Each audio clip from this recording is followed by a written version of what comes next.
most realistic online racing sim ever made. This is iRacing.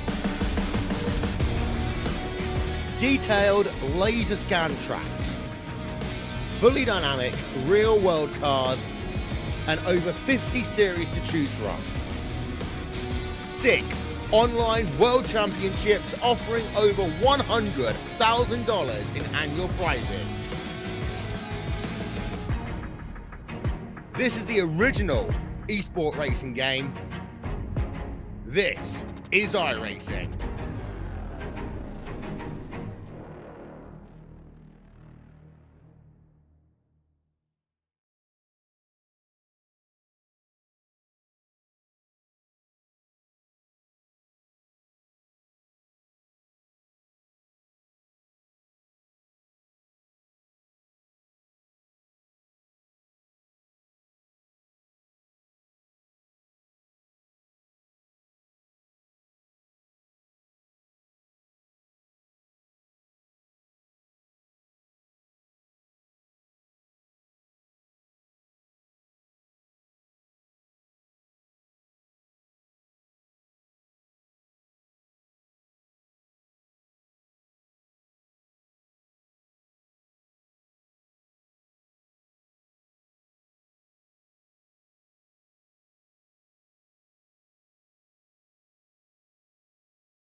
Welcome back once again, ladies and gentlemen. Turn 3 Racing Network. Do want to thank each and every one of you for joining us here tonight. It's Darkside Dave and my good buddy Cody up in the Turn 3 production booth here at Atlanta Motor Speedway for the RFC NEXTGEN Light Electric Company Arkham Menards K&N Series. Man, Cody, these drivers going to put on one heck of a show. This track can be pretty treacherous. Yeah, Dave, you're exactly right. It is good to be in Atlanta. I seen you put that up a little bit earlier in the day as we was getting ready for the race tonight. We've had 2 extremely good races coming into this week, but I think tonight may be the best, and the reason being is because, Dave, there's 35 drivers in the garage, but the track may be their biggest opponent of the night. That it might, and the happy hour already over with, and we are set to jump right into this thing today. So let's take a look, see who's willing to get out there on track first, and it looks like Chris Berg out there on track, rolling right now on the apron. Nobody else out there just yet. Few drivers now exiting pit road. Dale Osmond, Tyler Hilton, Eric Blount, Travis Arthur, Michael Massengill. All those drivers out there very early here in qualifying. You're right, Dave, and a lot of these drivers, you'll see them throughout the night. The line at this place is going to be right on the bottom of the racetrack. They want to be right on that white line, hanging on as long as they can. And, Dave, something we didn't mention in the opening, tires may be the most important part of the evening for these guys. Yeah, tires are going to definitely be a factor. Atlanta's known to just absolutely eat up the tires, and look at this.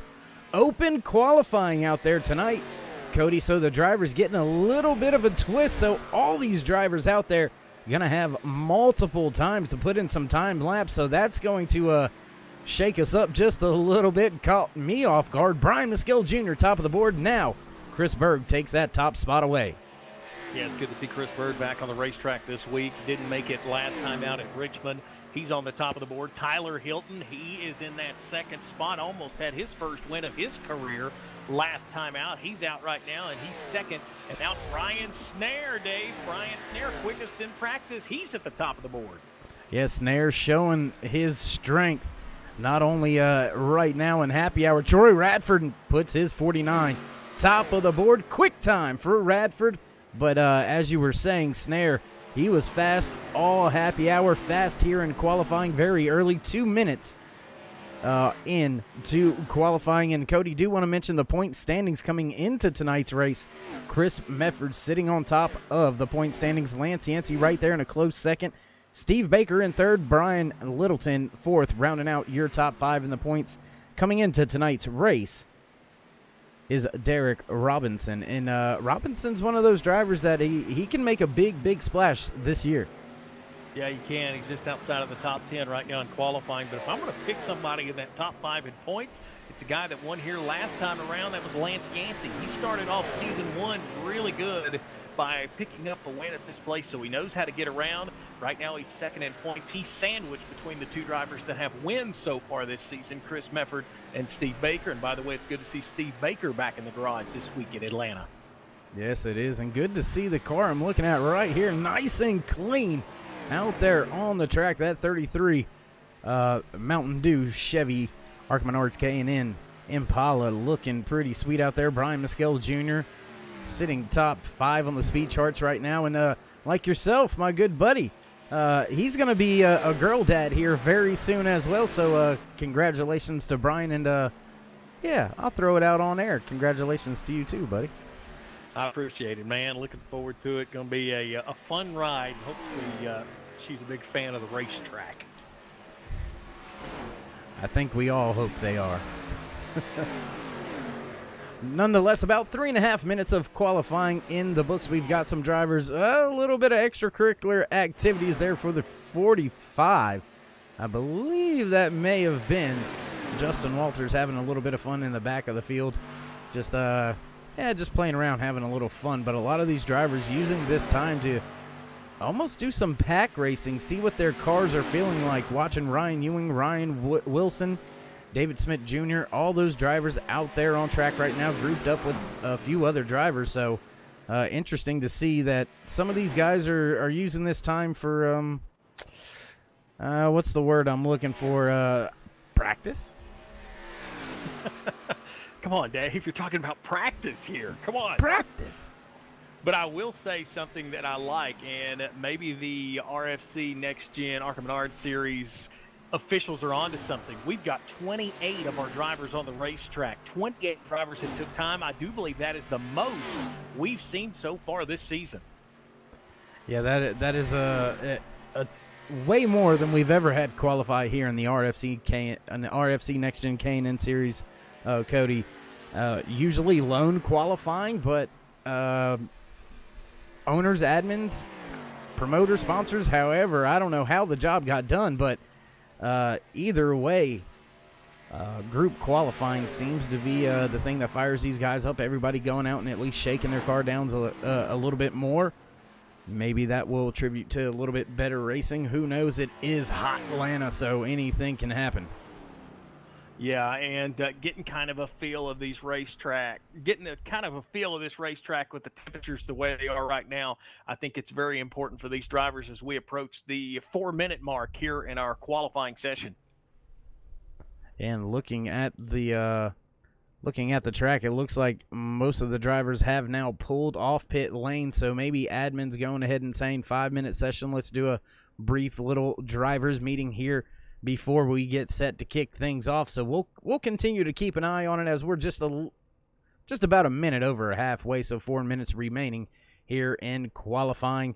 And man, I tell you what, Cody, it is I can't wait to get this thing fired back off. We were off last weekend, 4th of July. Hope everybody had a good time, enjoyed themselves and stayed safe, but I could not wait to see these K&N cars back on track.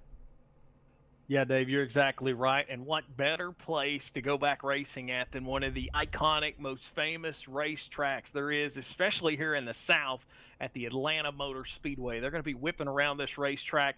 And as I mentioned, you know, Atlanta's a place that not only are you racing the other 35, 34 competitors that are around you, you're going to be fighting a race car. You know, I would be very surprised to see these drivers throughout the night be happy with their race cars. If you're a crew chief, you're going to listen to somebody complain all night long because this racetrack just eats tires, and a tire eating track is a track that a driver cannot stand.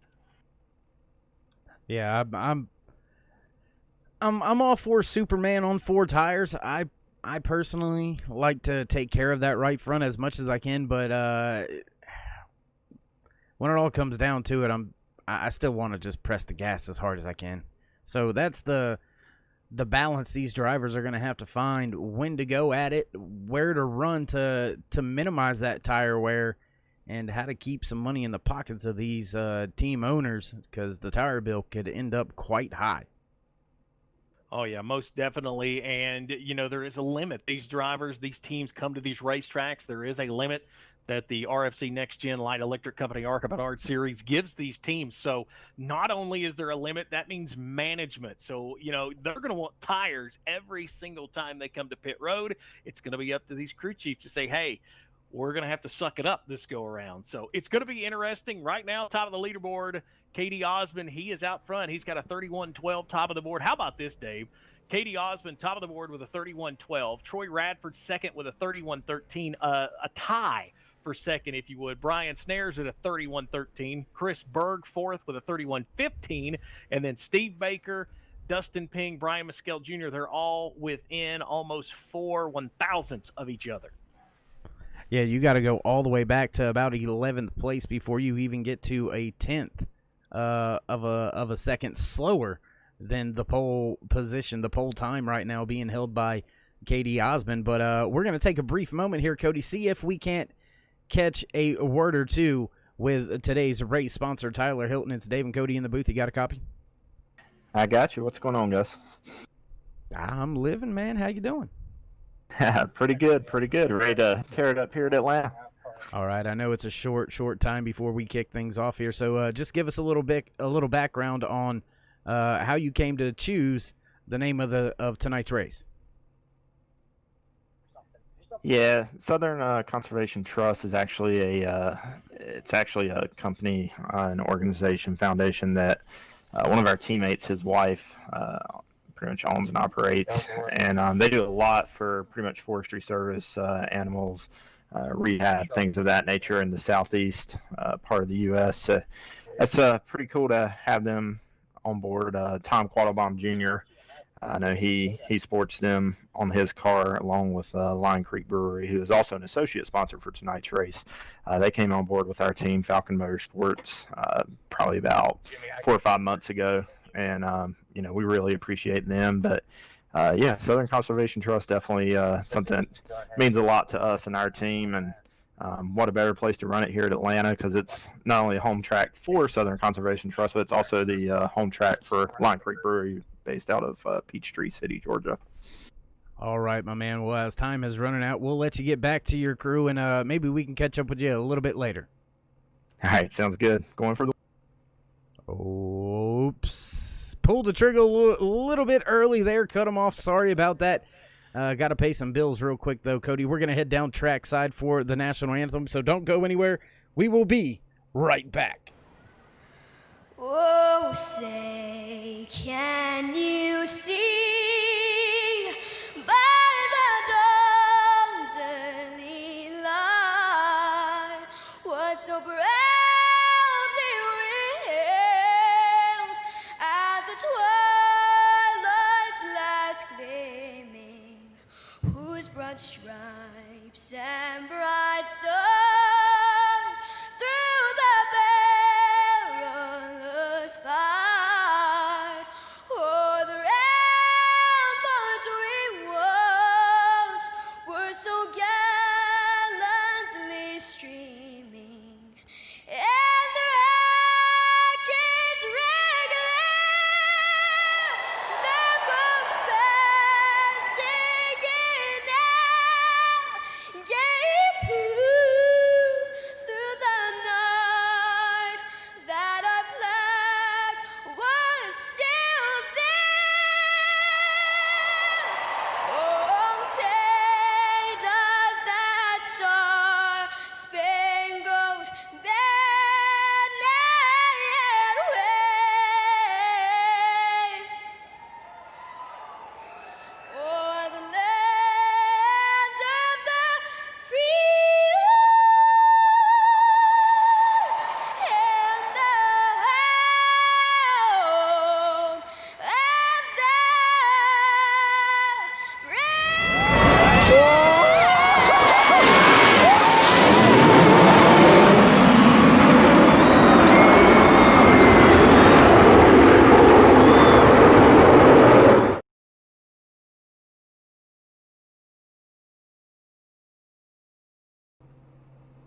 back track side. And if that doesn't get you ready for some racing, I don't know what will. Cody, we're going to go ahead and fire this thing off.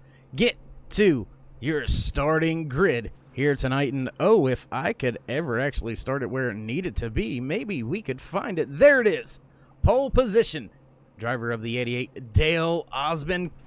Lining up just to his outside will be the 49 of Troy Radford. Row number 2, the 45 of Brian Snare and the 67 of Chris Berg. Row number 3, Steve Baker and Dustin Ping. Row number 4, the 33 of Brian Muskill Jr. and the 98 of Thomas Light. Row number 5, the 82 of Tyler Hilton and the 80 of Brian Littleton. Rolling off in the 11th spot, it'll be the 77 of Lance Yancey, and 12th, it'll be the number 6 of Eric Blum.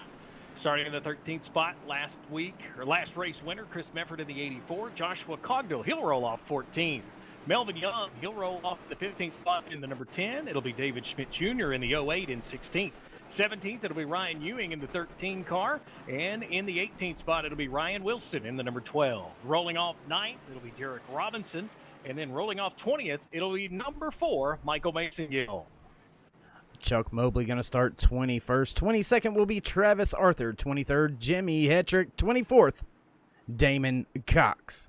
Starting 25th here tonight, Brandon Combs. 26th will be Gordon Larson Jr. 27th, Thomas Quattlebaum Jr. 28th, Travis Pryor. Starting 29th, the 22 of Cody Terry, followed by the 00 of Roy Hyde. Starting 31st, it'll be Rick Reinert in the number 19 machine. It'll be starting 32nd, Kendall Lebron in the number 8. 33rd will be Justin Walters in the 46 car. 34th will be Doug Wasaki in the 34.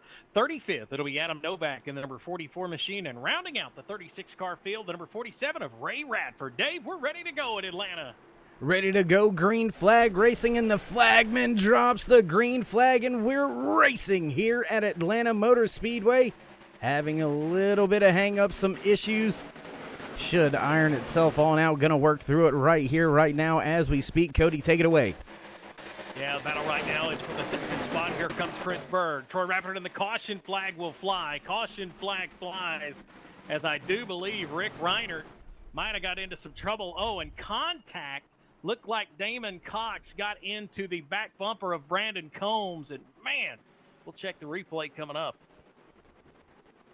Trying to get things sorted out over on my side. Still having some bugs and some issues, so not going to be able to get you that replay as we find ourselves under caution very early here tonight, trying to figure out what in the world this thing is having a fit over. Yeah, and if you're watching at home, you're thinking... Work buttons and bugs out over here. While we do got a minute, we want to thank you for watching, wherever you're watching the Turn 3.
And hey, back trackside. After an early caution here, field gathered back up behind the Ford Mustang pace car. Lights are out. We are ready to go back green flag racing this time by. Pace car ducks into pit road. We get ready. Green flag back in the air. We're back racing in Atlanta. It's Katie Osmond, Chris Berg, and Troy Radford, the top three. Now slipping into the fourth spot is Brian Snare, and the caution flag will fly once again. Oh my, does it ever, and right with it, the bugs seem to rear their ugly head once again. And I think we may have a solve for that one, and with everything going not so haywire there for just a brief moment, not going to be able to find that caution either. Cody, if you've seen that one, maybe you can describe that one to us, because the cameras are not going to be able to pick that up. Well, I'm telling you what, Dustin Ping roasted the tires at the start-finish line, and when he did, it was mayhem. It was Brian Mescal Jr. getting into him, many other cars. I'm seeing Brian Littleton, Melvin Young, Dustin Ping all collected in that. It simply looked like that Ping spun the tires on the initial start, which is easy to do here, and it cost at least 6 or 7 race cars good positioning. And fortunately, we did catch a little bit of it before we got some of the bugs going.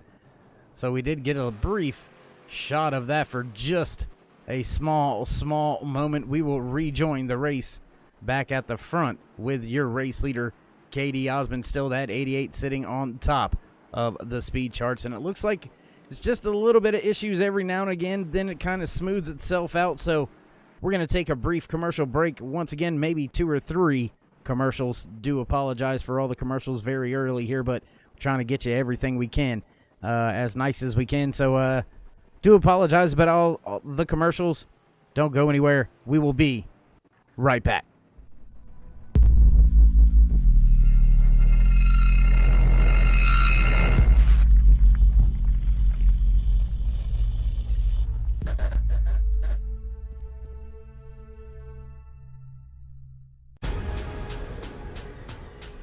The most realistic online racing sim ever made. This is iRacing. Detailed laser scan tracks, fully dynamic real world cars, and over 50 series to choose from. 6 online world championships offering over $100,000 in annual prizes. This is the original esport racing game. This is iRacing.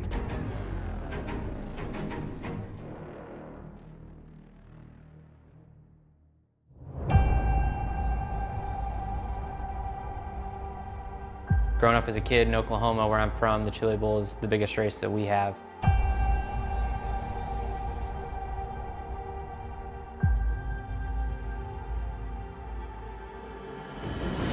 The Chili Bowl has kind of been my favorite race of the year.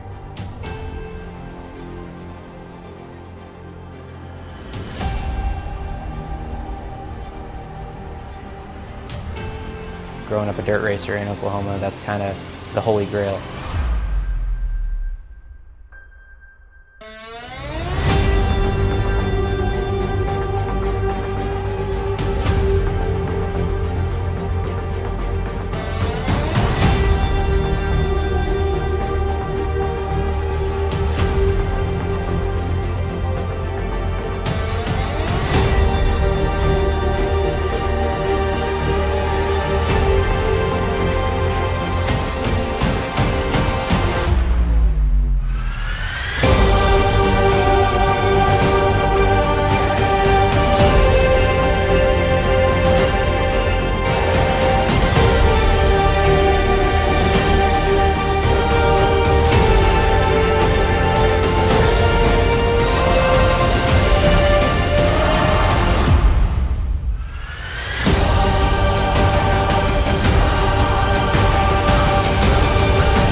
And hey, Dr. Dave is on the way.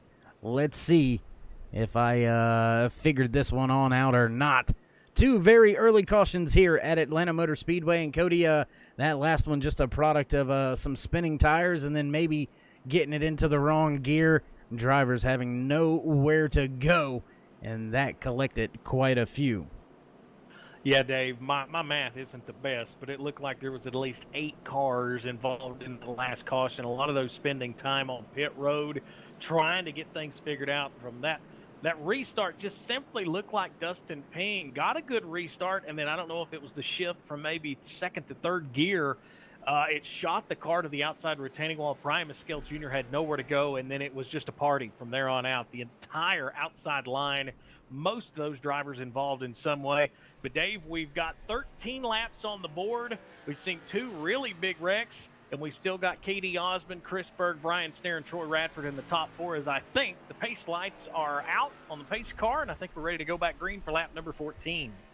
Yeah, it looks like the pace lights are out on that Ford Mustang, and it will move on out of the way this time as the drivers begin to get double filed. The gaps begin to get a little bit closer, and we get set to fire this thing back off once again here from Atlanta Motor Speedway for the Southern Conservation 100. Man, I tell you, Cody, it's been a hot night already. Yeah, no kidding. We've seen a lot of cars get beat and banged as that pace car ducks off of the racing surface onto the pit lane, and we are back green as K.D. Osmond and Chris Berg get back on the loud pedal. Back on the gas once again, and it looks like, am I seeing this correctly? No, we are still green flag racing. Sorry, the caution flag was not wanting to work properly there for just a brief moment, but Osmond skirts away from Chris Berg, now heading down into turn 3. Dave, we've got trouble over in turns 1 and 2. Eric Blunt, Ryan Wilson, Damon Cox all making contact, and it looks like Eric Blunt might get the worst of that. Yeah, so we'll back that up with our turn 3 replay.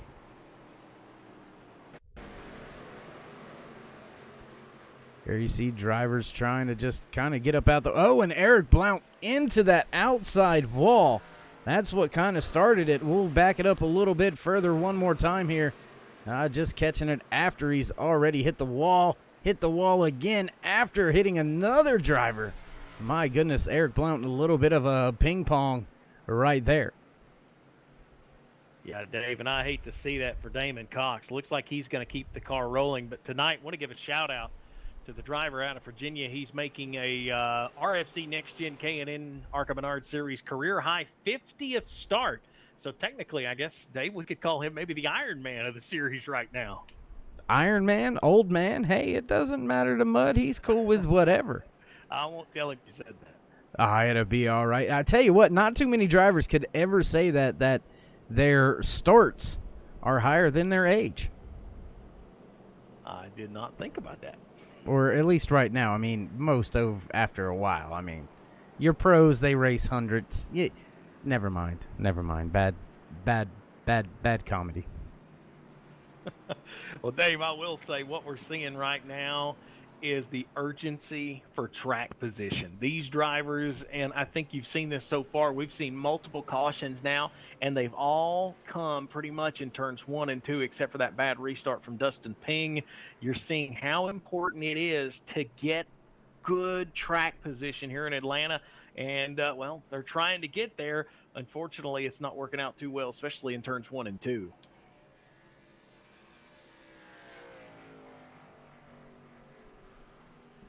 Man, oh man, I tell you what. Sorry, I'm a little preoccupied with the bugs, trying to write down what was going on and all that stuff, so we can try to not have to worry about things like that happen again. I do apologize for the brief moments of silence and everything going on, but either way, yeah, man, some great racing action already. If these drivers can just get going, we might see a long run here.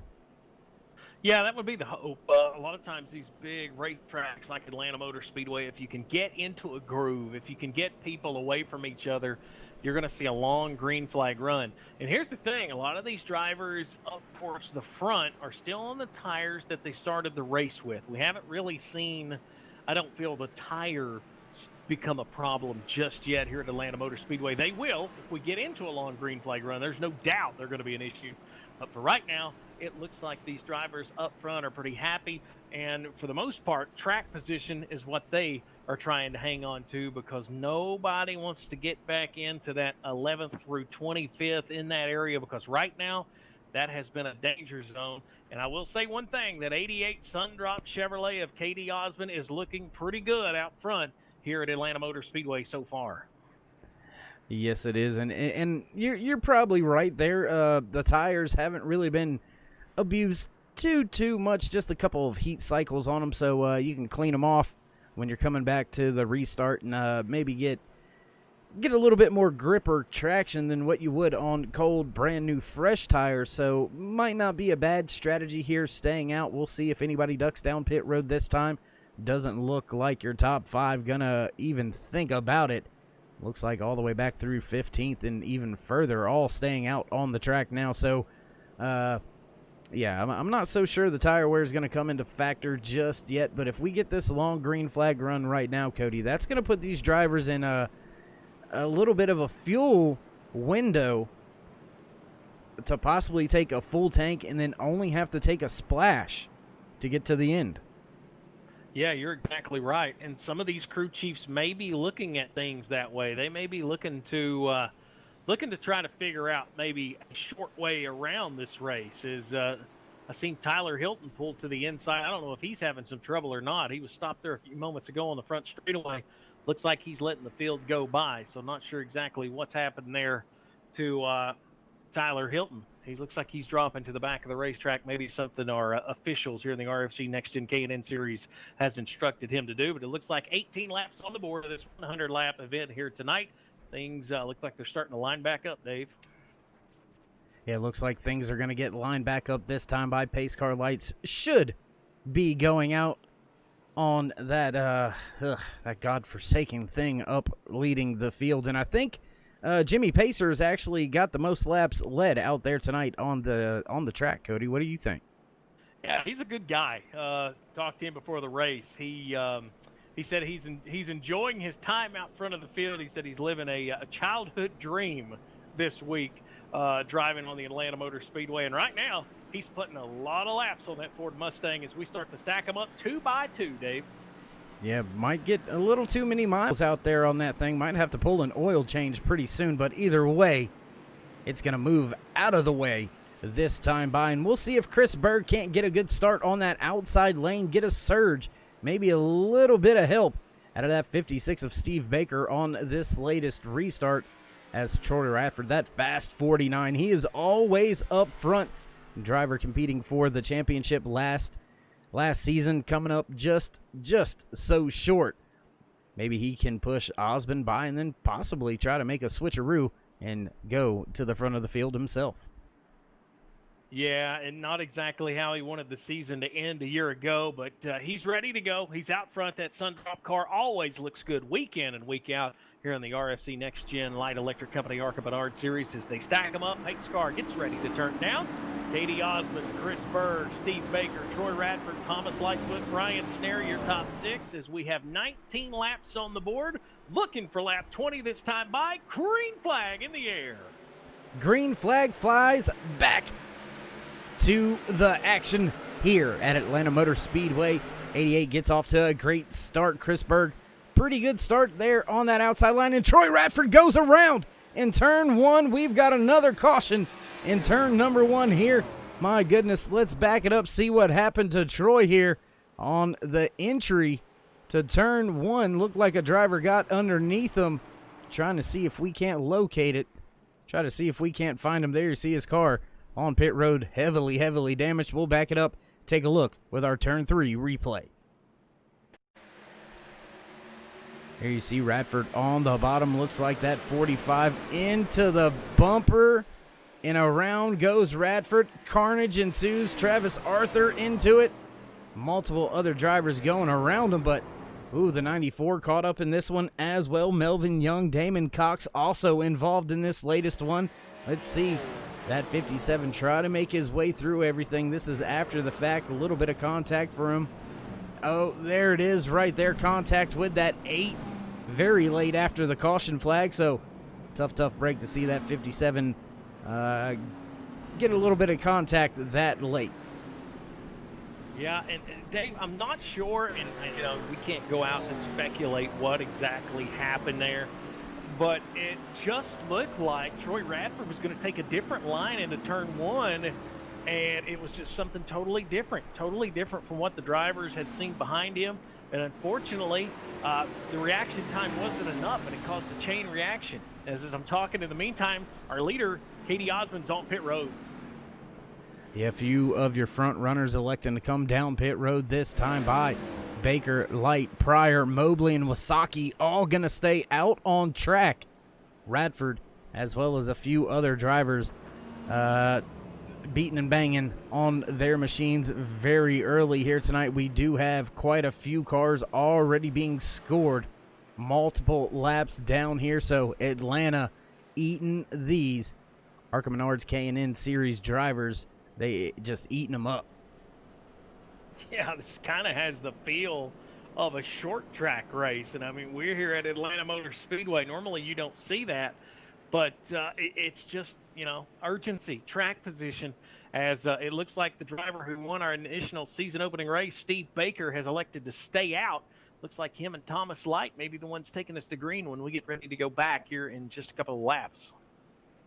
Yeah, and this is where we may see the tires start to come into play. These drivers have been out there for quite a long time, 22 laps in total, now going to lap 23.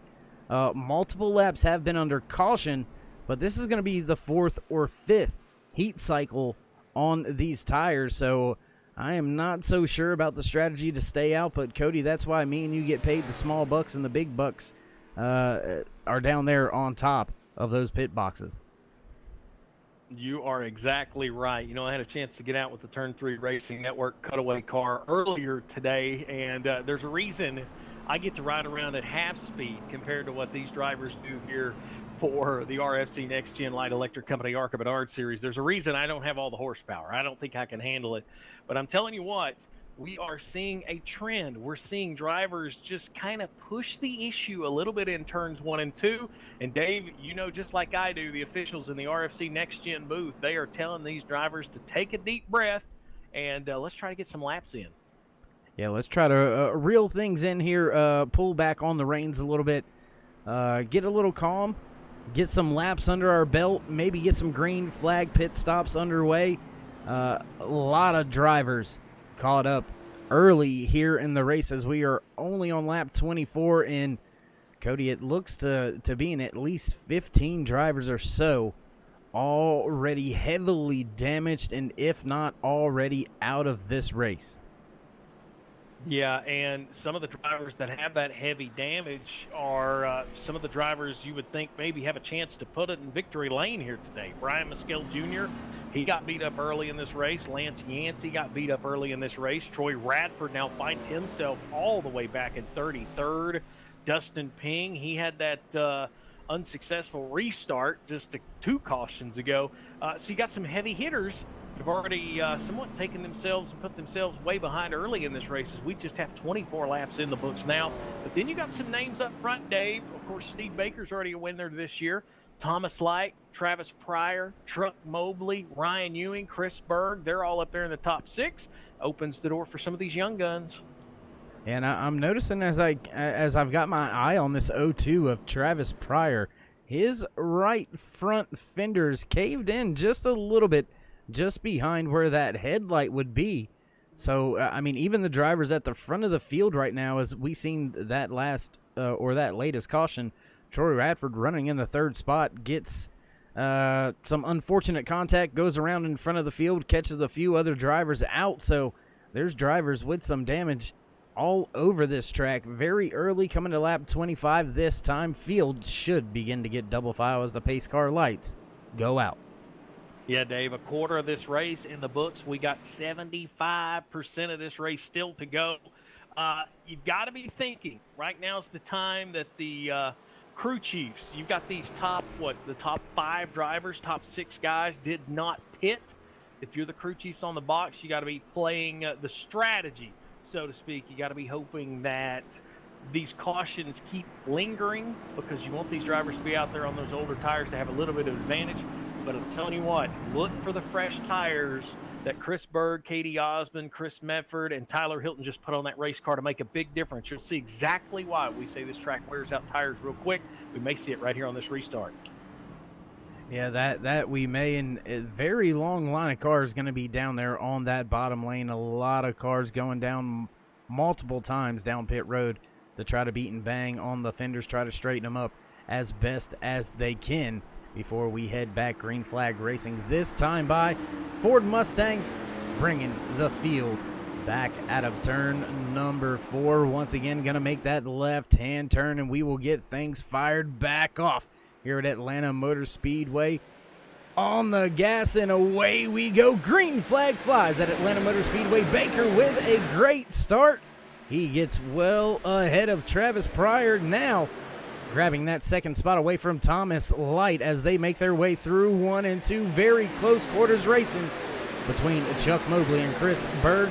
Rest of the field making their way through now. Yeah, Steve Baker was shot out of a cannon. He wasted no time getting on the loud pedal. He leads Travis Pryor now. Battle for 4th and 5th. Chuck Mobley's on the outside. Here comes Chris Berg. Berg hunts the bottom line. He'll try to make the position, and Berg jumps into that 4th spot as lap 28 goes on the board. Now make it 27 goes on the board this time by as they're double file at the front. Thomas Light and looks like Travis Pryor side by side. Second position side by side, and don't look back now. Pryor into the outside wall. Katie Osmond, he's cracked the top 5 once again, so the Jaws theme music beginning to play, but Baker, he is not playing. He's got himself almost a 1-second lead over the field, coming back across the line to begin lap 28. He does, Dave, and I'm telling you what, he looks so smooth, working from the middle to the bottom of this racetrack. But I'm telling you what, you mentioned something earlier, that damage on the right side of that Travis Pryor car. It looked like maybe a tire, maybe a rub sent him up into the outside wall, and it's dropped him all the way back to 7th after he'd gained 21 positions in this race so far. Yeah, a big gain very early here for Pryor. There you see him right now struggling to keep that car down, having to utilize the middle lane in the high lane as the 13 of Ryan Ewing looks to his inside on going into entry of turn number 1. Levron Hilton, Quattlebaum, all right there to pounce as well. Losing ground, stuck on that outside. The 0-2 moving backwards. Yeah, the 0-2 moving backwards, but man, the Light Electric Company 98 of Thomas Light is moving forward. He's going for that second spot. He works to the outside of Chris Berg. Don't look now, but here comes Chuck Mobley. Mobley wants in this hunt for the runner-up spot. In the meantime, this is all in the rearview mirror of our leader, Steve Baker. He leads by about 4 car lengths going into 1. That lead has been shrunk to 4 now. Make it 3 cars as Berg gets a big run off the corner. Thomas Light having to check up on exit. Looks like he got a little bit tight there. He falls a few positions now all the way back to the 6th spot as Chris Medford cracks the top 5. Yeah, Dave, Chris Medford has just been on the back bumper of Katie Osmond, and he's just said, you know what, I'm going to follow you to the front. And that Sundrop Chevrolet is on a mission. He is up to the 4th spot, and here goes a battle for the lead. Chris Berg, he's on the back bumper of Steve Baker. Off of turn number 2, here comes Berg. Right there, there you see it. Right there on your screen, looking to the inside in 3 and 4, hugging that white line. Very close. Very, very close to that rear bumper of Steve Baker. Now falls behind just a little bit on exit here. But hunting that lead, that 67 sure looks good. Yeah, I'm telling you what, it's a unique line for Steve Baker. He's right in the middle of the racetrack, just about a quarter of a car up above Chris Berg. What he's doing is just giving enough dirty air to the front of that 67 car to where Berg can't get to that bottom line. And you could tell that last time off of turn 2, it kind of shook the car up just a little bit, but now Chris Berg has him back in his sights there, nose to tail, coming to the line, putting lap 33 on the board. Yeah, finally these drivers settling down, or somewhat settling down, as side by side through 1 and 2 goes Berg and Baker. They both make it off of turn 2, and a 3-car battle heating up just behind them between Katie Osmond, Chuck Mobley, and Chris Medford. Medford taking a spot away using that inside lane. He's going to work his way around and try to catch back up to the bumper of that 88 as Thomas Light has fallen. I can't talk, so go away. Chris Medford, it's like he broke out the lasso in the loop, threw it onto the back bumper of that Katie Osmond number 88 machine and said, you know what, you take me to the promised land. And that's exactly what he's doing. They have driven all the way up to the 3rd and 4th spot as now Chuck Mobley and Thomas Light trying to hang on. Dave, you're seeing the fresh tires start to pay off, especially for Katie Osmond and Chris Medford. Yeah, right in front of them, Katie Osmond, he started, what, 6th or 7th here on this restart, all the way up to 3rd, so 3 spots gained on the restart, but there you see him beginning to gap some of the drivers behind him. The distance closing in front of them to your race leaders, still battling Baker and Berg, and that's going to just slow those cars down a little bit and bring the rest of the field right there with them. So look for Osmond to be there within the next few laps. And Cody, man, I know we're talking about the front of the field a whole lot, but there is a big scrum back here around 10th and 11th. Thomas Quattlebaum Jr., Rick Reinert, Brian Mescal Jr., all these drivers out there battling. Lance Yancey right there in the mix too. Some of these drivers 1 lap or more down, other drivers still on the lead lap. So there is just mix-ups and battles all over the place. Yeah, Dave, we're continuing to see Travis Pryor lose positions after such a big gain earlier in this race. He has dropped all the way back to 12th. Look, Wasaki's going underneath him. It's going to put him to 13th. We're talking about a driver that was 3rd on the restart when we went back green. Yeah, and a little bit more trouble for that 0-2 of Travis Pryor. Caught that safer barrier just a little bit on entry to turn number 1. He gets through turn number 2 without any more issues, but the longer he stays out there, I think the worse and worse that push from that damaged right front's gonna get. And just behind him, the 4 up into the wall as well for a moment.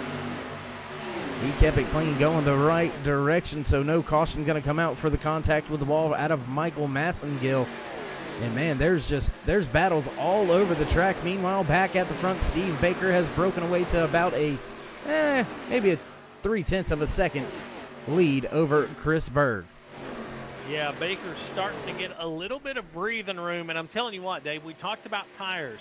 When you come to Atlanta, that's all you hear about, tires, tires, tires.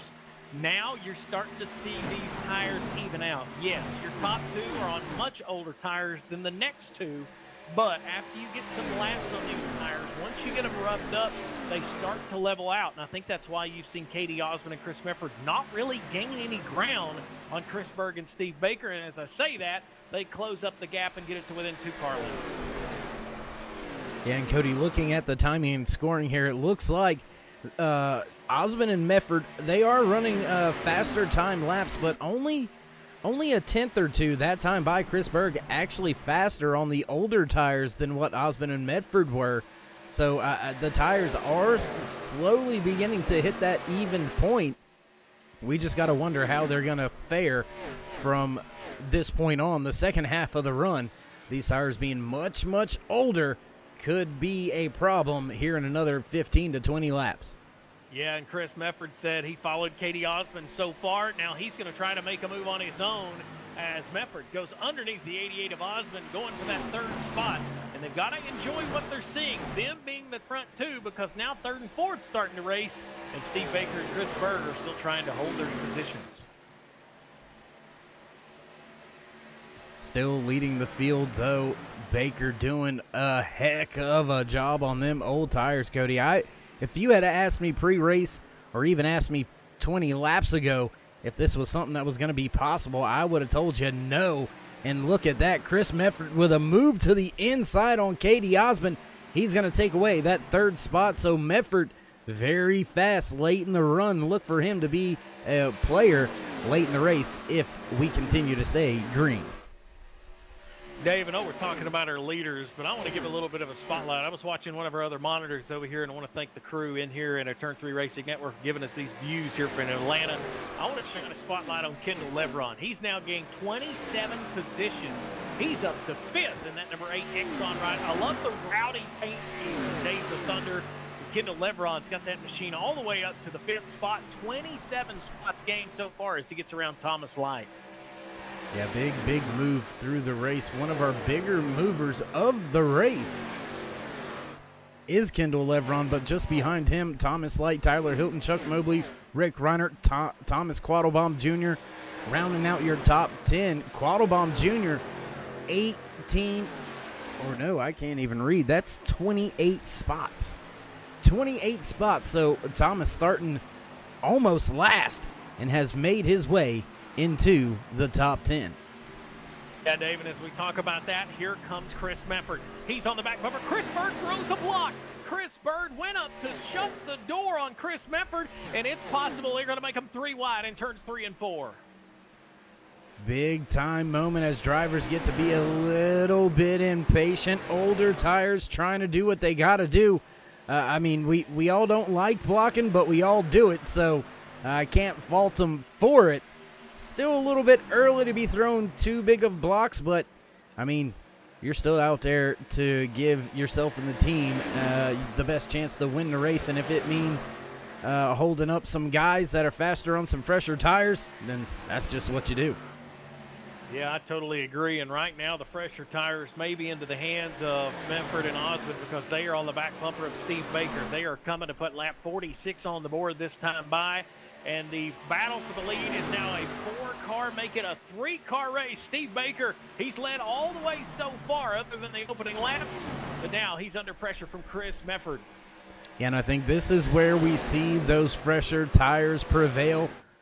Mefford able to keep the car down the hill just a little bit more on exit. That's going to give him a big run back down into turn 3, down to that white line. Now to the left rear quarter panel of your race leader, Steve Baker.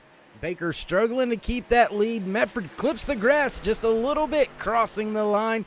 Still going to be side by side now with Osmond for the 2nd spot. Could we see 3 wide for first place? We just might. Yeah, and it looked like Mefford gained a lot of ground going into turn 1, but Steve Baker's line may have kept him there, but it looks like it will be Chris Mefford. Last time out, he was a big winner at Richmond. He's back out front. Katie Osmond hunts for the 2nd spot. Osmond looking to follow through.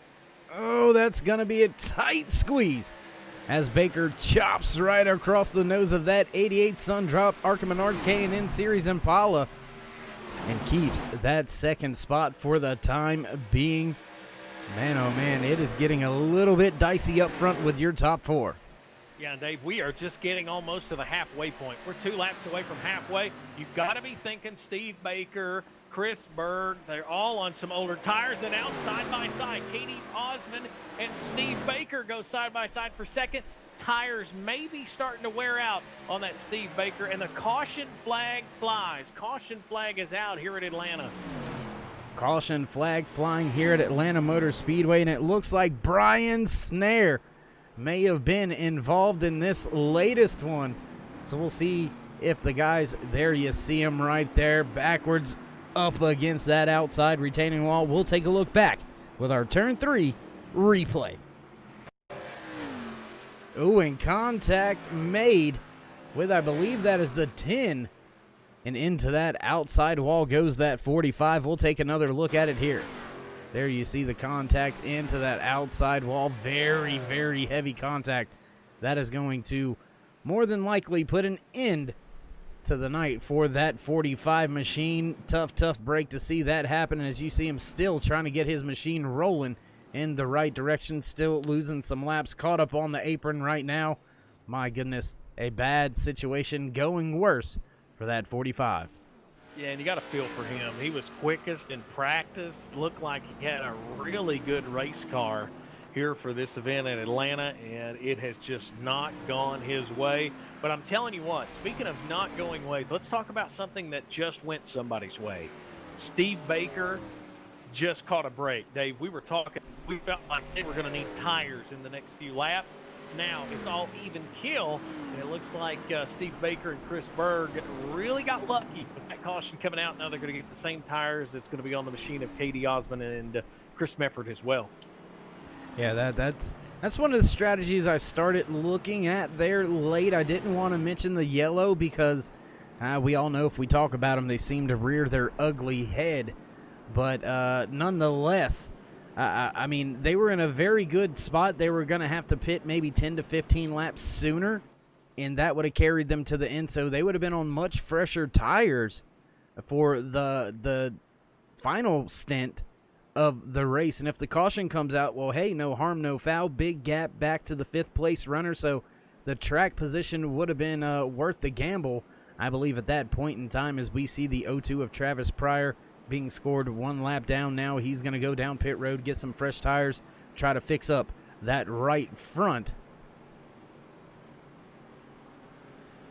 Yeah, Dave, they just handed me some notes. Let's put something into perspective here. Now, I don't know, how things will shake out, but Steve Baker held the lead as long as he did on 49 lap old tires. He had those tires on from the get-go of the race. Both Mefford and Osborne had tires that were only 28 laps old. If Steve Baker's car is that good on old tires on a 49 lap run, we may see a really strong car from him the rest of the way. But it's crazy to believe he just raced 49 laps on that one set of tires.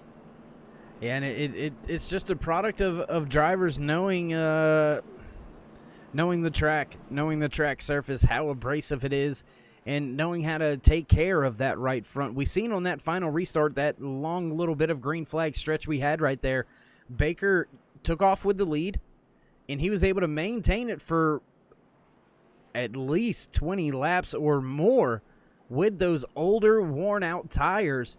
So Baker, definitely one of those drivers out there that's savvy enough to feel that tire wear and know just how hard to push. Yeah, and I felt like his line he was racing helped out a lot. A lot of these drivers, in the opening I was telling you, they're going to be right there on that white line. What that does is that wears out the right side tires, because you want to talk about force. You put all the weight of these race cars essentially on the right side tires. What he was doing is he was entering turn 1. He was about, I would say, 2 grooves up from the bottom, and he would kind of slowly roll in and turn down, which takes the pressure off those right side tires.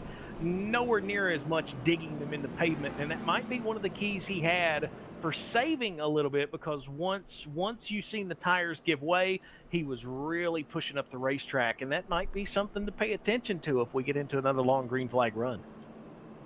Yeah, and as we find ourselves under caution, I want to give a big-time shout-out to some very special people, and that's all of you fans, family, friends, viewers out there watching us right now in the live chat, communicating, talking with each other.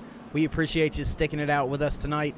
It's internet, it's technology. Sometimes things don't click right, and you got to hit the square peg with the hammer to fit in the round hole. Fortunately enough, I had a big enough hammer, and it got fixed. So, Miss Linda, I took your advice from a long time ago, and I went and got myself a hammer. And unfortunately, some of these drivers here at Atlanta Motor Speedway have had to go get themselves a hammer after the first 30 laps of this race. But things kind of calmed down there, and as Dave said, shout out to all of our fans watching tonight. Wherever you're watching from, thank you so much for supporting the Turn 3 Racing Network and also the RFC NEXTGEN Light Electric Company R-Governor Series. We have race number 3, 2 separate winners. Chris Mefford, Steve Baker have both went to victory lane so far this year. And Dave, they are setting 1st and 3rd as we get ready to go back green. Yeah, and out in the chat, they're talking about, let's see where the drivers are around lap 85. That's going to be another 30 laps or so. So that's going to give us a good tell on how good that 55 machine of Baker really is. Is he able to keep the tires under him here? Or was the space that he had on that restart enough to give him a little bit of leeway? Either way, we're going to have to wait to find out. Pace car lights are out. It's going to duck off this time. We'll wait for Medford to hit the loud pedal and on the gas at the restart line. And we're back. Green flag racing here at Atlanta Motor Speedway. Medford gets a great start. Osmond with a good start. Baker digging side by side with Osmond into one. Yeah, Chris Berg makes a big move. He dives to the bottom right behind Steve Baker. In the meantime, Chris Berg pulls out the advantage. Here comes Baker and Osmond. They're nose to tail, now making side by side. Got about a quarter panel as they dive into turn 3. A lot of contested positions coming off of turn number 2 as your top 10 begin to get single file here at Atlanta Motor Speedway. We might be seeing that time in the race where the drivers begin to methodically pick off their spots in their positions as we see Chris Berg dive to the inside of Katie Osmond in 1 and 2. Gonna slide in front of him off of 2. Slide job done. Good job. Well done right there. No crossover attempt by that 88. He'll be content to be 4th heading into turn 3. Kendall Lebron, he's in that 5th spot. Here comes Tyler Hilton. He rolls in. He's going to get a rear bumper close all over the back bumper of that number 8 Exxon machine as Tyler Hilton battles for Kendall Lebron. Now he goes to the bottom, battling for the 5th spot. And just behind them, another battle. Oh, up the track just for a moment was Rick Reinert. Almost into the side of Joshua Caudle. He's going to make his way by him. And now as Caudle right there on the rear bumper of Thomas Quattlebaum Jr., Chuck Mobley just in front of them. Your top 10 all still about 1 second from your race leader. Yeah, and your race leader is eating up the clean air right now. And you kind of see what Steve Baker's car is having to do in dirty air as lap 57 is on the board. Now, Steve Baker has Chris Berg to deal with as Chris Berg looks like he's going to hunt for the bottom. Does he have enough? No. He'll stay behind the 55 machine of Steve Baker as they dive off into turns 3 and 4. Dave, I really feel like Steve Baker, loose into the outside wall. Big time hit, big time trouble for Steve Baker, one of your heavy hitters. Oh my, oh my. Baker with some big time trouble. We'll see if we can't back that up. Take a look at that with our turn 3 replay. Trying to look for it, trying to find it. Oh my. And Cody not looking like I'm able to find it here. But ooh, that was big time there by Baker. Yeah, and you know, I was seeing it out of the corner of my eye, and it just looked like that car just darted to the right. I don't know if it was a tire issue, but man, oh man, he come down in front of Thomas Light. His car's destroyed.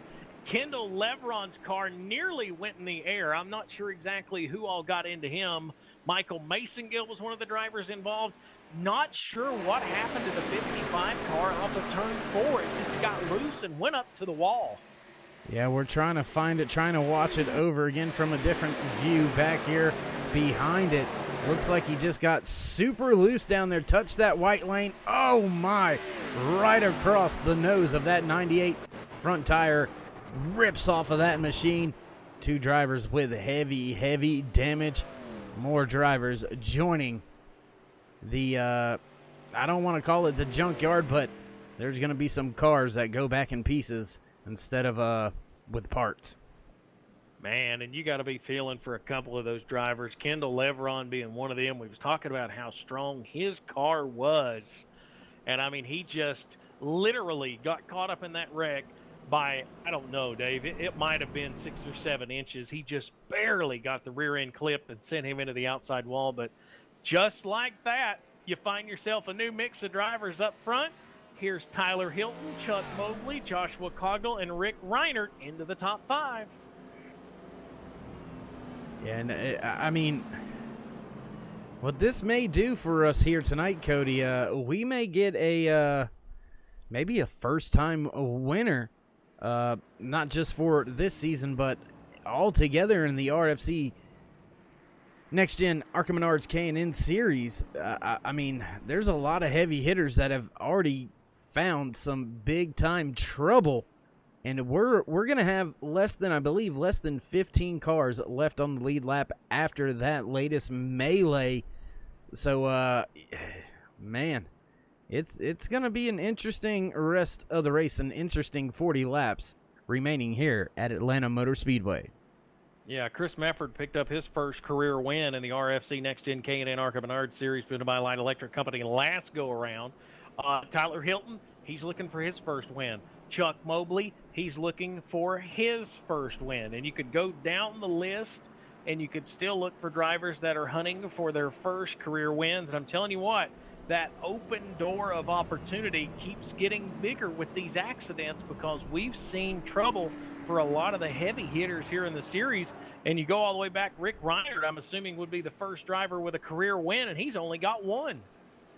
Yeah, and I'm seeing a lot of drivers down on pit road this time by exiting down to go to pit road. Justin Walters, Brian Muskill Jr., Brian Littleton, Lance Yancey, Adam Novak, all of those drivers being scored on the lead lap still, but they are on pit road, still trying to beat and bang on their cars, trying to get them as straight as they can. Ryan Ewing, also one of those drivers that was on pit road for an extended stay. So we've still got about 19 to 20 cars on the lead lap, but a handful of them, 5 to 8, are pretty beat up, pretty damaged, and just trying to soldier on to the end and try to salvage any of the points that they can. Because we got to keep in mind, Cody, here, even though you win a race, that does not mean you're locked into the chase. There is no chase here in the RFC Next Gen Light Electric Company Arca Menards K&N Series. They do it old school point style. It's a run from beginning to end, so there's no safe race out there. So we do see a lot of these drivers try to pull the good old Spartan Gladiator move and just go out there and get every single point that they possibly can.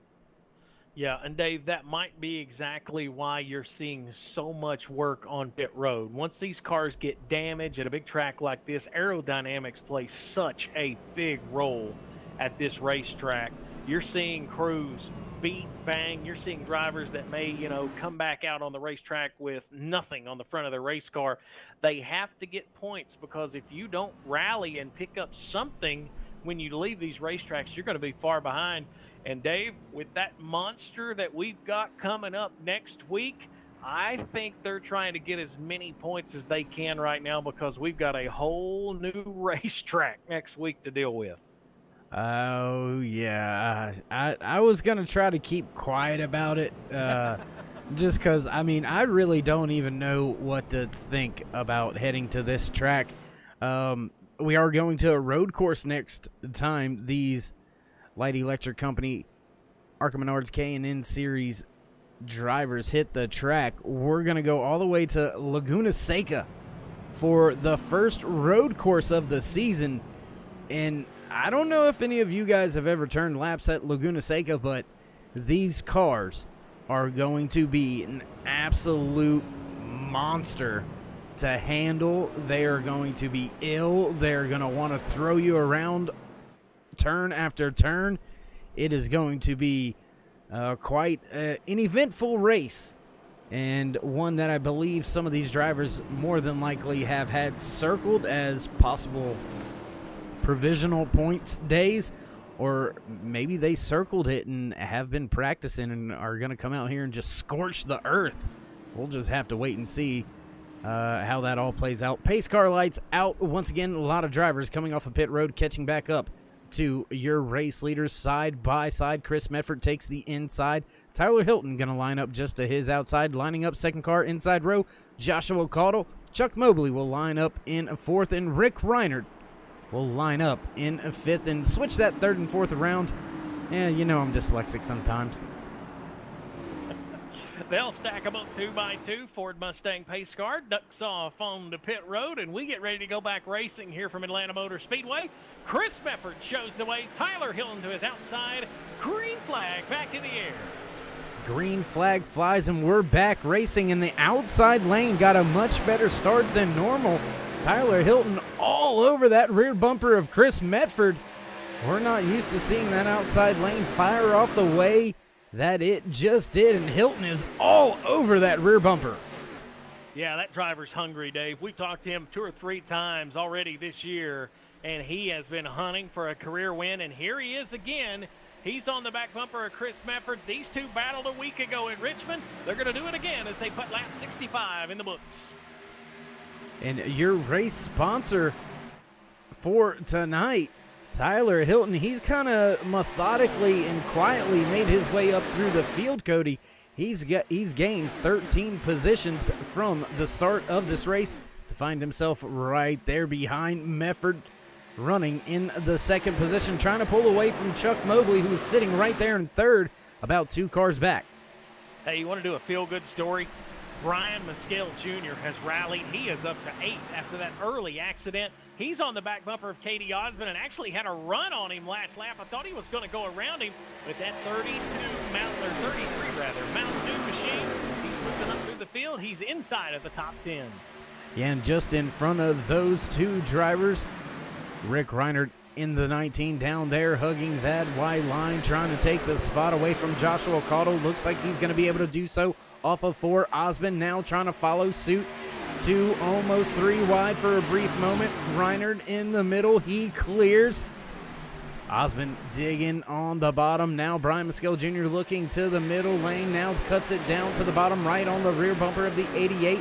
Gonna slide up off of 2 right behind Cottle. Yeah, Cottle dives up high. Here comes Brian Mescal Jr. He's going to go to the bottom as they try to leave Cogdell out to dry. Oh, close for Brian Mescal Jr. to that left rear quarter panel. As that battle rages on to the 7th and 8th spot. Meantime, out front, Tyler Hilton and Chris Mefford show the way. Hilton able to work his way by Mefford and scoot away. Now a 3/10 second of a lead for Hilton over Mefford. Chris Berg slowly getting reeled in by Chuck Mobley. Rick Reinert right there trying to reel in Mobley. Your top 10 now all getting single file as 2 to 3 car gaps begin to develop between each of them. Will rejoin the race at the front of the field as Tyler Hilton has taken the lead, and he looks to put the rest of the field in the rear view mirror, clear sailing out in front of that 82. Well, Dave, I don't want to pull out the Larry McReynolds pencil just yet, but Hilton and Mefford have 19 laps on their tires. Chris Berg's in third. He has only 9 laps on his tires. Out of the top 5, he has the best tires of the entire top 5 right now. Let's see if he tries to conserve them as we put lap 70 on the board. And we're going to see if these drivers can't go a green flag pit cycle here, because it's going to be awful close on the fuel whether or not these drivers have enough in the tanks to go to the end. I don't believe they're gonna. I think they're gonna have to come down for at least 1 can, Cody. So it's going to be quite an interesting deal as we continue to click off the laps now, working lap 71 out of the 100 scheduled in tonight's official race distance. Do keep in mind, though, if we get one of these pesky cautions late in the race, we will have 1 attempt at a green-white checkered. Dave, I don't know about you, but if you're seeing this mess that we've got going on for 4th, 5th, 6th, and 7th, wow, what a battle. They were 2 wide, 3 rows deep, and a driver that is a lap down is trying to rally himself, and that's Travis Pryor. He is not on the lead lap, but man, oh man, he's making it interesting for the drivers battling in 4th, 5th, 6th, and 7th. And caution out on the racetrack.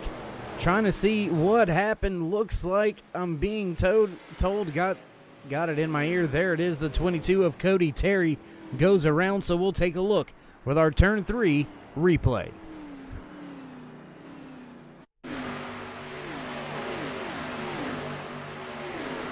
Not looking like it's going to catch it completely. Looks like maybe some contact between Cody Terry and the 08 of David Schmidt Jr. We'll look one more time. There you see pushing, and it looks like push just gone wrong back up on the track. And, oh, nowhere to go for that 10 machine. That's about the second or third time we've seen that GoDaddy Arca Menards K&N Series car with just nowhere to go and heavy impact for both of those drivers. Yeah, Dave, and I'm not sure if maybe that was a little bit of retaliation from earlier. David Schmidt Jr. just simply went to the back bumper of Cody Terry and just shoved him down the front straightaway. From the looks of the car cameras that we've got, it looked like maybe the rear tires came off the ground. He was getting so much momentum, but not sure what led to that, but definitely interesting. And Melvin Young, once again, just nowhere to go. Yeah, tough break for the driver of that 10 machine. Caught up in quite a few incidents here tonight, none of his doing. As we watch a lot of the cars come down pit road, looky here. That 88 of K.D. Osmond, he's going to stay out on track. Brian Mescal Jr. also going to stay out on track. Ray Radford going to stay out on track unless they decide to come to pit road this time. My goodness. So we may see a little bit of strategy unfold here. Maybe they can't make it to the end.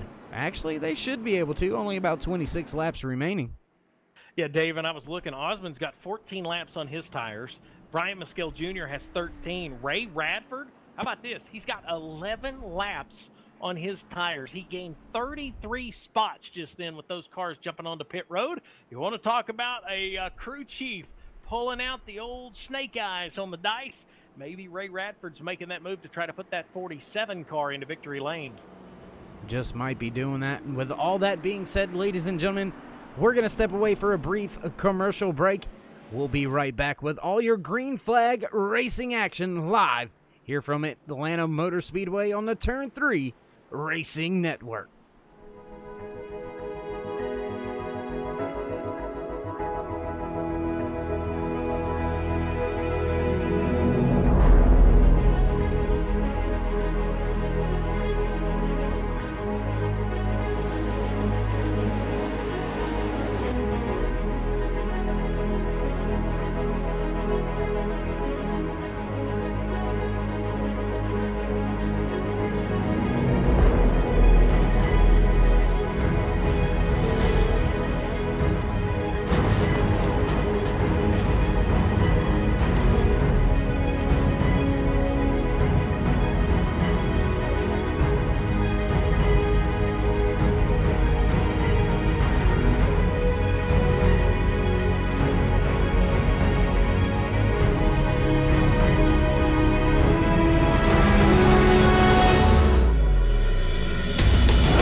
Back live trackside once again.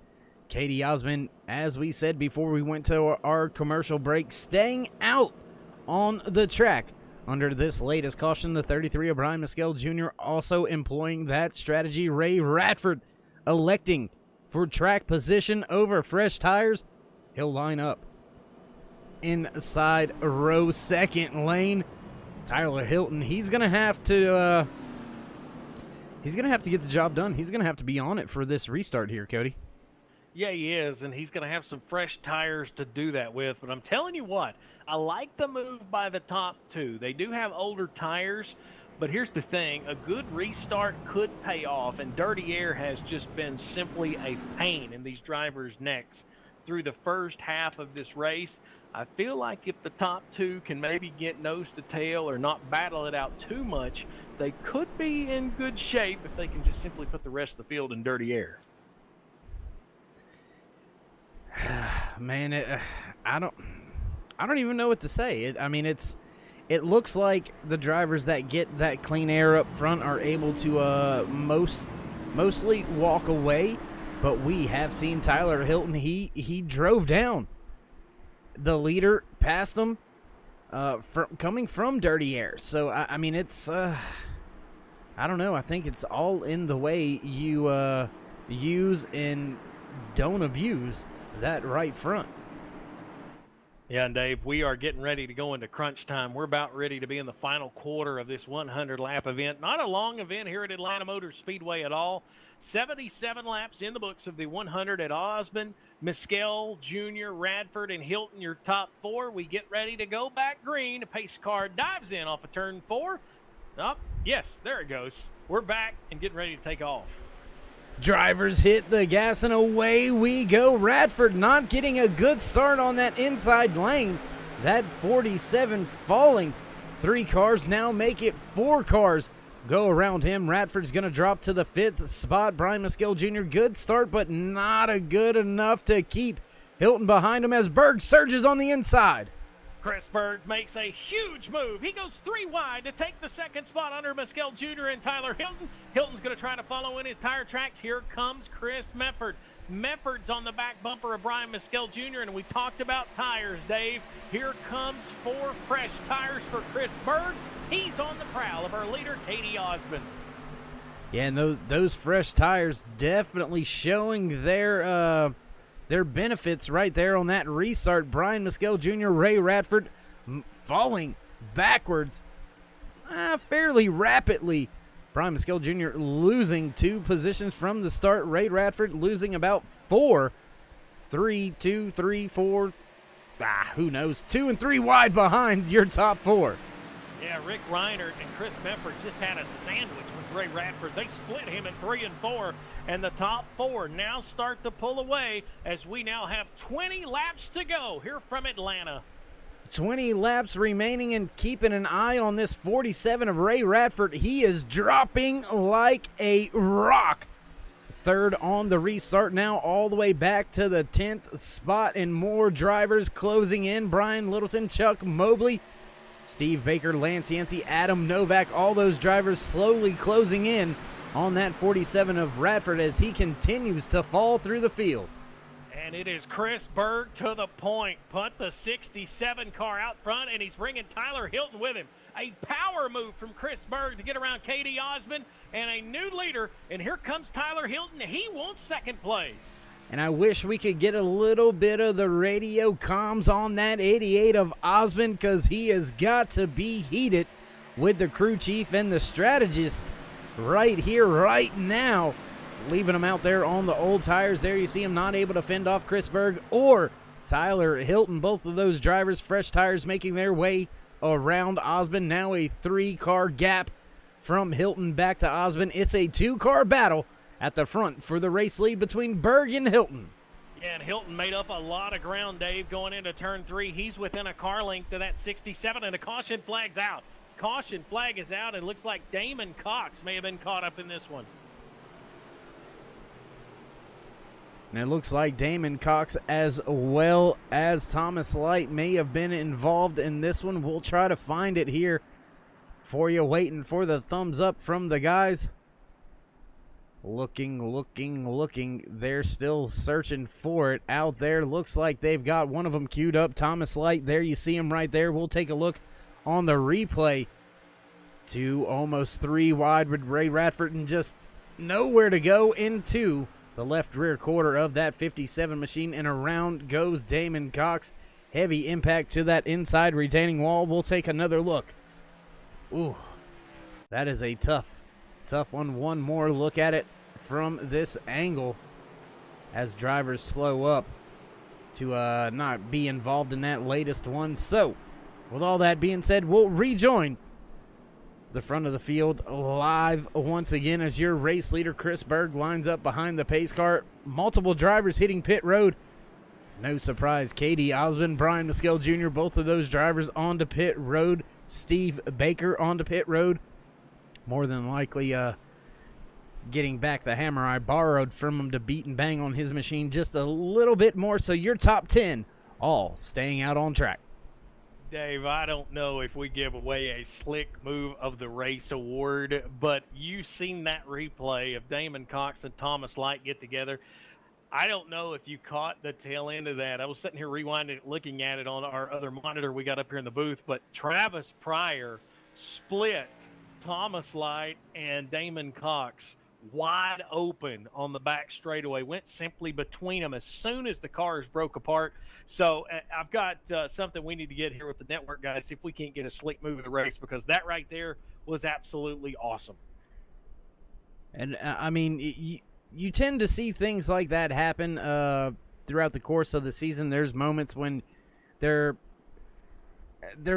almost oh my gosh moments. Like, how in the world did he pull that off? I'm not sure he should be alive right now kind of moments, and that may have been just one of those moments.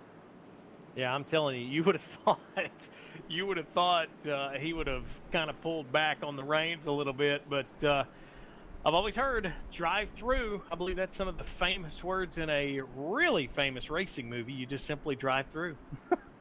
Yeah, I've got faith in you. I know you can do it. I know it in my heart. I wonder if Osmond or maybe Mescal Jr. is down there getting those perfect match staggered straight tires. I don't know if he is, but I bet money that Katie Osmond sure is asking for him, as it looks like he's going to come off the pit road in the 10th spot. As we now have, when we cross the line, 15 laps left here in the Southern Conversation Trust 100, presented by Line Creek Brewing, presented by Tyler Hilton. And it has been an exciting race. I know it took us a little bit to get going, but once we got some green flag laps, Dave, we've really seen some awesome racing here from Atlanta Motor Speedway.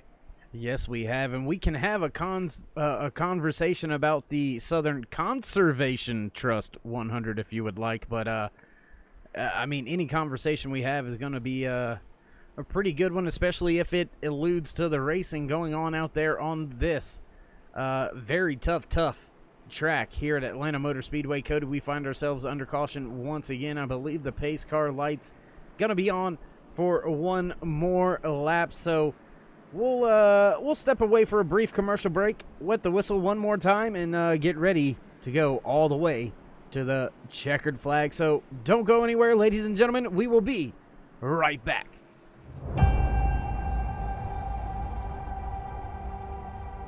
Growing up as a kid in Oklahoma, where I'm from, the Chili Bowl is the biggest race that we have.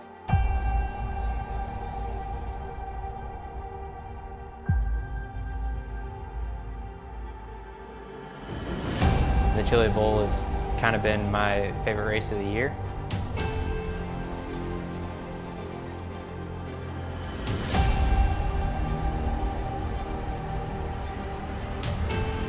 Growing up a dirt racer in Oklahoma, that's kind of the holy grail.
Back live trackside once again here at Atlanta Motor Speedway, and finally our pit reporter finally getting the issues worked down on his mic, getting them fixed and worked out. We'll try to go down trackside with our good buddy Travis Smith down there on pit road here in just a few moments if we can. Ford Mustang pace car lights are outfield. Will get back. Green flag racing this time by, waiting for that ugly butt stain to get out the way. And see if Chris Berg can reel this thing on into the end. There goes off and jumping the little cones there, and on the gas goes Berg. Hilton struggling to get going. Medford with a great start on the inside, now pulling even with Tyler Hilton going into turn number 1.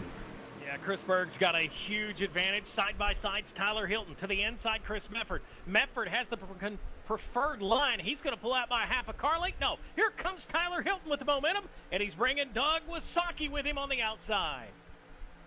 Big run on that outside lane out of turn number 2, and Hilton shot out of a cannon and around Chris Medford. Wasaki right there heating up that rear gearbox. There you go. I said it again, like these guys have a front wheel drive out there or something, but don't pay me no attention. Thomas Quattlebaum Jr., we talked about him a little earlier. He's up into the top 5. He wants a piece of the action, and I'm telling you what, here comes Lance Yancey in that 77 car. He had trouble earlier in the race. He's rallied back into the top 10. He's running in 7th. Where did that Pennzoil shark face machine come from? Lance Yancey, man, making an appearance at the end, crossing the line this time. 11 laps to go here in the Southern Conservation Trust 100.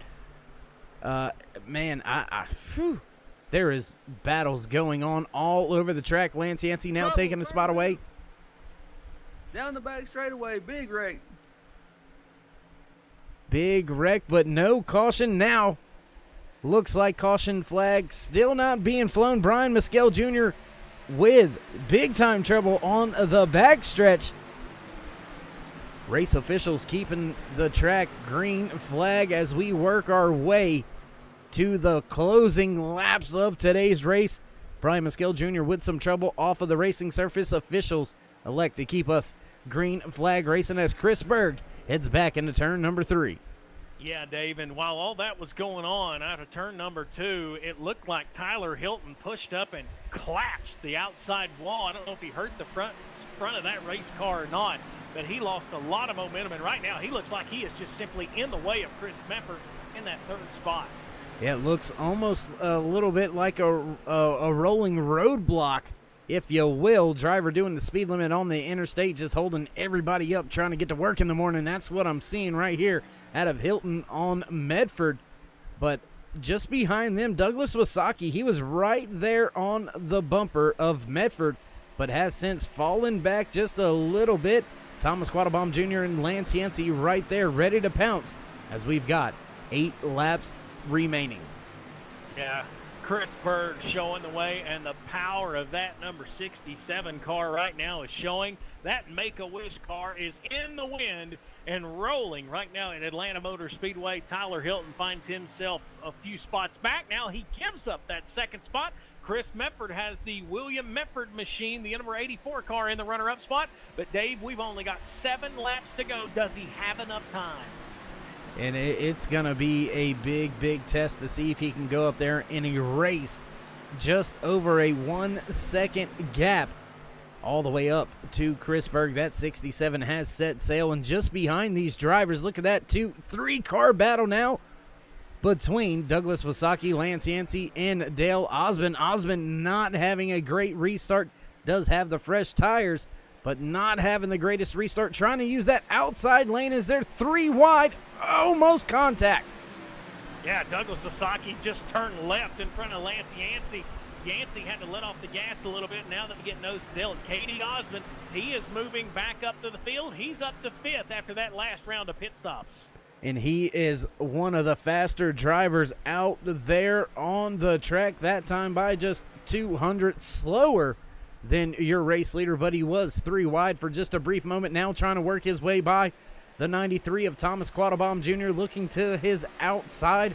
Crossing the line this time by 5 laps to go for Osmond to try to get up there and try to take maybe a top 3 away from the track here tonight from Atlanta Motor Speedway. Yeah, Chris Mefford got around Tyler Hilton, and you would have thought maybe he would have set sail, but Tyler Hilton has kept within striking distance. He's about 2 car lengths back now as they dive into turn number 3, but that 82 machine will just not go away. He stayed on the back bumper of Chris Mefford just enough to keep him looking in the rearview mirror, and in the meantime, Chris Bird has set sail on the top 2, and there's only one way he's looking, and that's forward with 4 laps to go.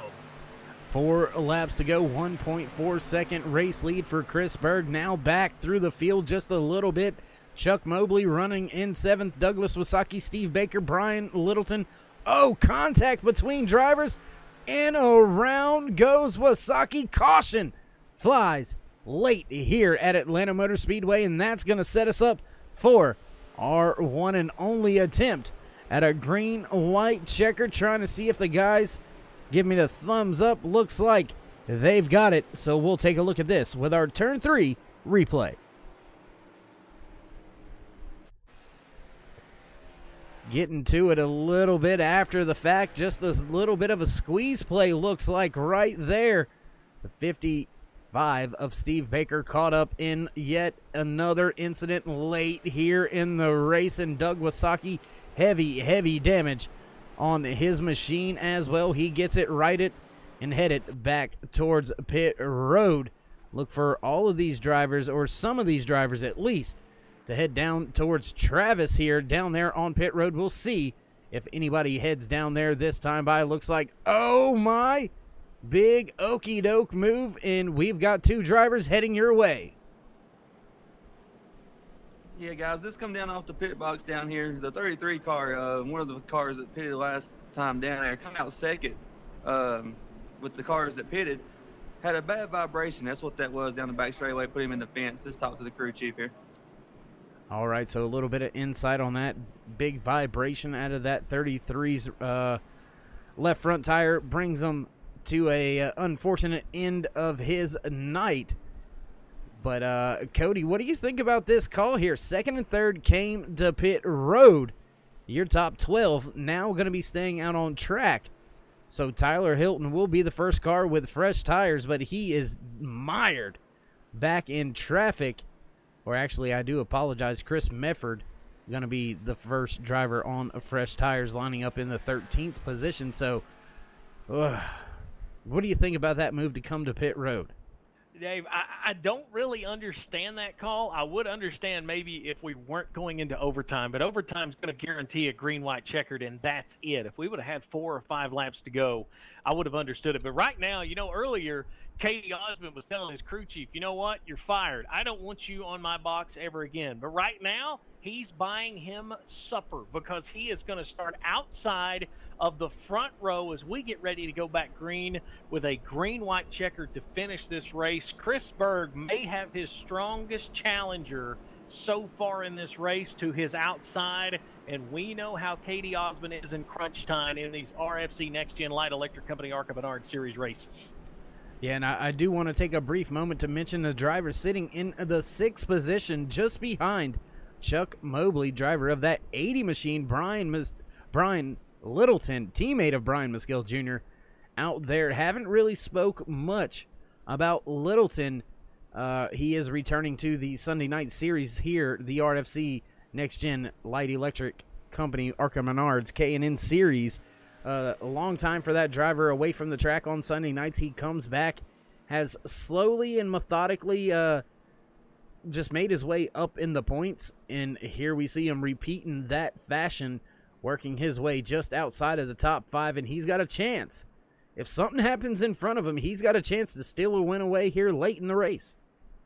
Yeah, he does, Dave. And you got to remember, we only get 1 attempt at this green-white checker. So if things go awry in turn 1 and 2, the field's going to be froze, and that's going to be it. But I want to go back down to our pit reporter, Travis Smith. He's on there on the pit road.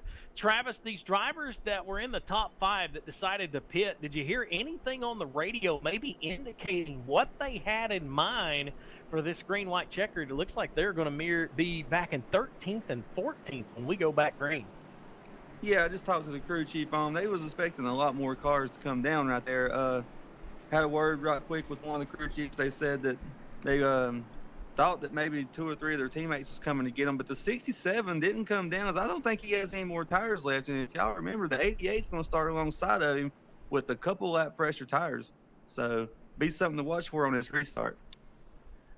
Yeah, and Travis, you've been down there on pit road all night long trying to get the mics working and everything like that. We've had some bugs and stuff, but tell us what some of these drivers have been saying coming out of the care center after some of these hard hits. Just a lot of take and not giving there is the main thing I heard out of the care center. A lot of guys pushing the issue early, losing the front end of their cars.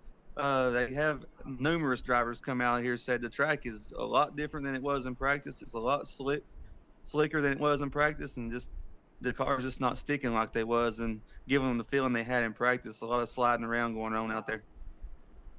Well, all right, Cody McReynolds, you got any pencil whipping facts for us here? Well, yeah, I'm going to whip it out one more time and let you take a look. 27 laps for Chris Berg on his set of tires. He has made 5 tire changes. He did not have another set to put on. Travis was correct. So, Katie Osmond has only 18 laps on his tires.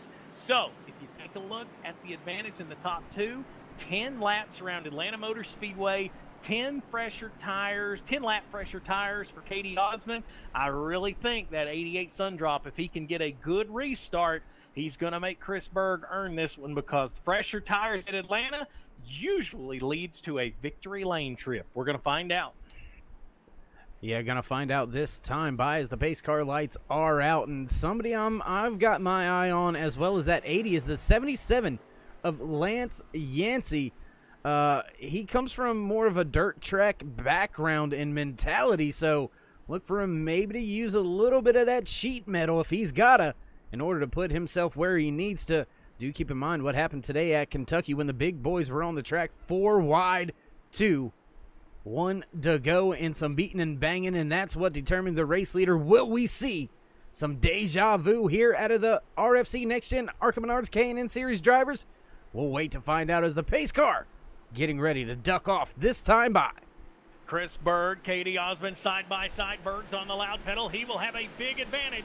But now it will be Katie Osmond. He's got pressure. Here comes Thomas Qualabach Jr. He's hunting for the second spot, which means that's all Chris Berg needs is a little bit of breathing room. And right now he's going to have that coming off of turn 2.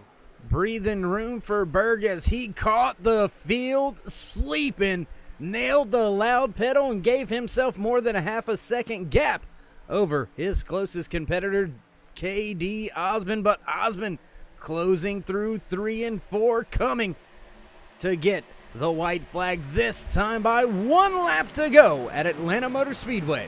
White flag in the air. The 67 of Chris Berg. He needs a win. He needs points more than any. But right now, he's going to have to hold off one of the best drivers in the RFC Light Electric ARCA Menards Series.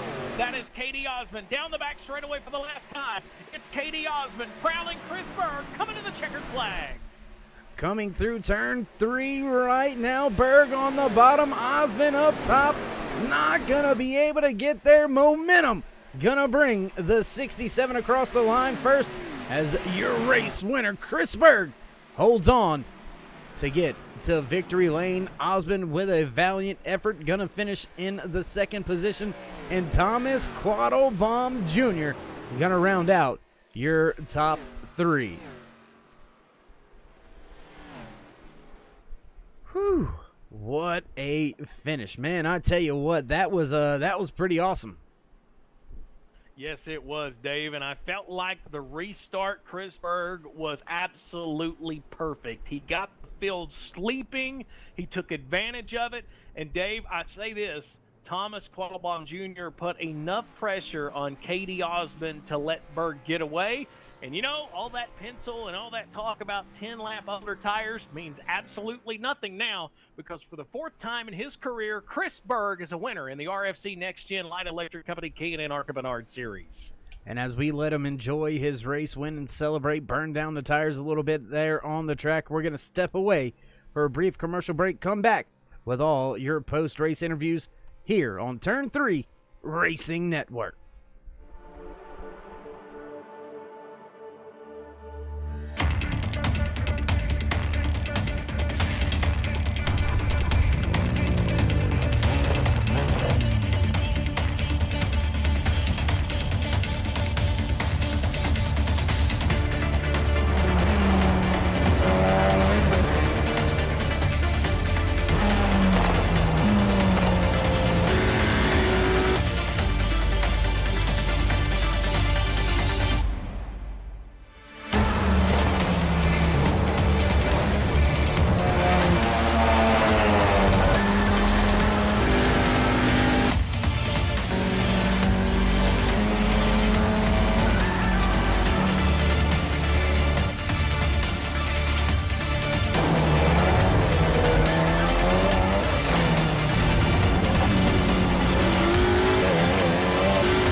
back live trackside here at Atlanta Motor Speedway here on the Turn 3 Racing Network. The Southern Conservation Trust 100 in the books. And we have got our post-race interview set up and ready to go. And I believe our pit road reporter, Travis Smith, has had a chance to catch up with the driver finishing in third place out there today, Thomas Quattlebaum Jr. Yeah, I caught up with Thomas down here on the pit road. Thomas, man, what I got to see of my rookie stripes down here had a lot of technical difficulties, but I finally got settled in, caught the end there. Looked like you started making your way up to the front there and was in really good position with that last restart, starting in third. Looked like you might have had a chance to pull one off right there. How was your car tonight? You know, it's all about trying to manage your tires, and I think I timed my pit cycles right to be there. Honestly, Chris and Dale were a lot faster, and Dale's on newer tires, so I thought if I could stick with him on that last restart that maybe I can make something happen, but I got a little tight off of 2, and I didn't want to ruin anybody's race, so I kind of lifted out of it a little bit and let Dale have it and settled in for third there coming to the white flag. Yeah, great job tonight, man. The rash of cautions there to start the race off. It was, like you said, a tire war. Whoever could save that last set for the end. Seems like you've done a good job with that, man, and working your way up to top 5 finish, top 3. That's really good. Anybody you want to thank? Oh, yeah. So, I mean, we're in Southern Conservation 100, Southern Conservation Trust 100, presented by Line Creek Brewing Company. And both of those are sponsors of my car. My wife runs the Southern Conservation Trust, which conserves thousands of acres of lands across the United States. And then Line Creek Brewing Company, they have a Conserve Georgia ale that they sell that helps support Southern Conservation Trust. So it's exciting to run well when they're the people I race for. Awesome job, man. Well, glad you got that thing up there in the top 3. Gave them some TV time tonight. Really good job coming through the field. And with that, I'm gonna send it down to Cody, or send it back up to the booth for Cody Early. Thanks, Travis. Yeah, I've got the runner-up tonight, Katie Osmond. Man, Katie, I felt like you had a really good chance at maybe capitalizing on Chris. You had a little bit better tires than he did, but Thomas Quattlebaum gave you a little bit of a fight there on that restart. Kind of took away maybe a little bit of momentum that you had going towards maybe a victory tonight. But good to see this car back on the racetrack this week, and a second-place finish. Pretty good for your first race of this new season. Yeah, definitely an awesome race. On that last restart, I think I would have been able to catch Chris a little bit more if I hadn't get caught up with Tom there. But yeah, for my first race back, I couldn't have asked for anything better. You know, Chris is my teammate, so it's awesome for us to finish 1-2. Well, Katie, I know we were up here in the booth talking. Let's go back to the pit stop prior to this. I know me and Dave were going back and forth in the booth. Crew chief makes the call to pull you to pit road, gives up some amazing track position. What was kind of maybe the idea for that? What was in the plan? Obviously, it paid off, but there had to be some kind of scheme there. I wanted tires. That was the plan. I had one set left, and we were gonna go back racing with like 12 to go or something, and I wasn't gonna get another chance to take them and have them be worth anything. So yeah, I decided to go in and take them. I started like 10th, I think, and I was able to work myself up to 2nd before that last caution came out, or 4th or something. Well, definitely a good move. I know finishing this race in 2nd, a lot of carnage early in this race. Definitely a good way to get your first race back in the grid, coming up with a runner-up. I know you got some people on that race car you want to thank. Who you got on your mind? Yep, my sponsor, Ohio and Indiana Roofing Company. They're awesome. My teammates, a couple of them got caught up in some wrecks tonight, which sucked. But, you know, Chris and I were able to come home with a 1-2. And then thank you to my family for watching. Thank you guys for broadcasting this. You do a great job. And thanks for everyone for coming out, making a good race.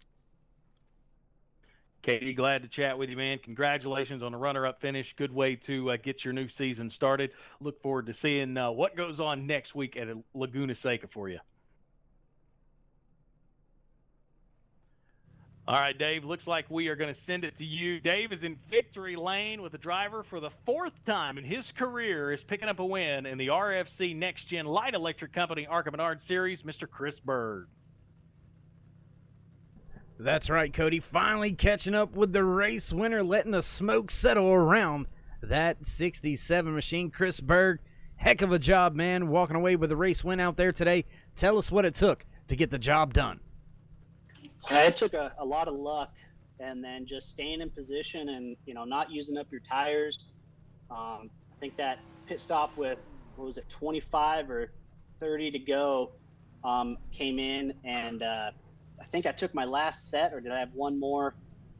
No, I had one more set, so that was my final time, and was just hoping to get out front and hold them off, and it worked out. It sucked because I had a second and a half lead right there before that final caution, and just was riding and just pulling away, and very similar to Iowa, and I just had feelings that I was gonna get wrecked again on the last lap. But luckily everything worked out and got the win, so couldn't be happier. Well, man, you got the job done with tires still in the bank, so that's got to be a refreshing feeling for you and your crew. But I do want to mention, if I'm not mistaken, you were on a little bit of a, we'll call it an administrative leave from last race. Coming from that, being able to step back on track, back in the car, and come out and put the thing in victory lane, how sweet and how good does that make you feel? Oh, it's great. I mean, pure redemption. I'm still eerily frustrated and upset with the route that they took, especially after getting absolutely dumped at Iowa. So to come back out here and win Atlanta and have a 1-2 finish for Blackhawk Motorsports with Ohio and Indiana Roofing on the side, it couldn't be better. We had four of the top six for Blackhawk Motorsports and qualifying. So I mean, we all showed speed and we all were there for sure. Well, man, once again, hats off and congratulations on a great return to the track, back into victory lane. Before we let you go and celebrate and then get your mind on round 4 here in the Light Electric Company ARCA Menards K&N Series. Round 4 heading to Laguna Seca. Before you get your mind wrapped around that, would you like to give any shout-outs, thank yous, love yous? Maybe you forgot somebody special out there? Just thank you to the whole Blackhawk Motorsports team and our sponsor, Ohio and Indiana Roofing, as well as, Race Control, Troy and Damon. Those guys do a great job. It's, tough to do, but they do one hell of a job, and you guys are great up in the booth. So, as a whole, it's, just great. Happy to park this thing in victory lane, and hopefully I can win many more this year, as I'm, in a hole in points and need to make it up. So we're going to go out and try winning every single week, and hopefully that happens. All right, well, there you have it. Some few final words from your race winner out there today for the Southern Conservation Trust 100, presented by Fine Line Brewing. Great companies, great organizations getting some great attention out there tonight. And, man, Cody, I tell you what, it was another barn burner for us here in the booth, just working through everything that there is to work through at times. Great action on the track. Finally got our pit reporter to get plugged in, so that was great as well. So all in all, a good night. Any final thoughts on this evening's race before we get to the official business of your finishing order?